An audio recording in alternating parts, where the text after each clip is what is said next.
Hi friends, இப்போ பாருங்கள் நம்ம கலர்ஃபுல்லான ஆம்லேட் போட போகிறோம். அதுக்கு வந்து ஒரு முட்டையை உடச்சி ஊற்றிக்கலாம். உடச்சி ஊற்றி கொஞ்சம் உப்பு போட்டுக்கலாம். வெங்காயம் அது கொஞ்சம் போட்டுக்கலாம். வெங்காயம் போட்டு கொஞ்சம் தக்காளி அந்த விதையெல்லாம் எடுத்துகிட்டு வெறும் தக்காளி மட்டும் அரைஞ்சி வச்சுக்கலாம். அப்புறம் காஞ்ச மிளகா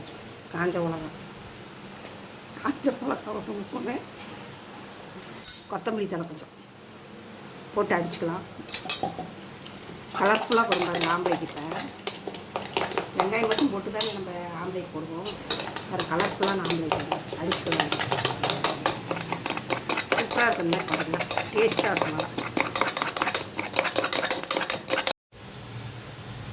இப்போ கல் காஞ்சிருச்சு, எண்ணெய் ஊற்றிக்கலாம்.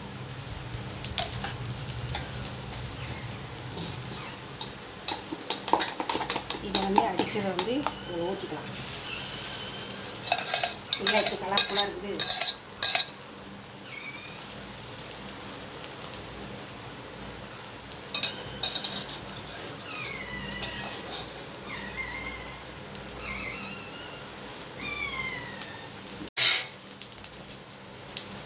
பாருங்க எப்படி பீஸா மாதிரியே இருக்குது பார்த்தீங்களா? கலர்ஃபுல்லாக ஆம்லேட் பாருங்கள் எப்படி பீஸா மாதிரி இருக்குது. எந்த ஒன்றே திருப்பி போட்டுக்கோங்க, சூப்பராக இருக்கும். இப்போ பாருங்கள், எந்திரிச்சு திருப்பி போட்டுக்கலாம்.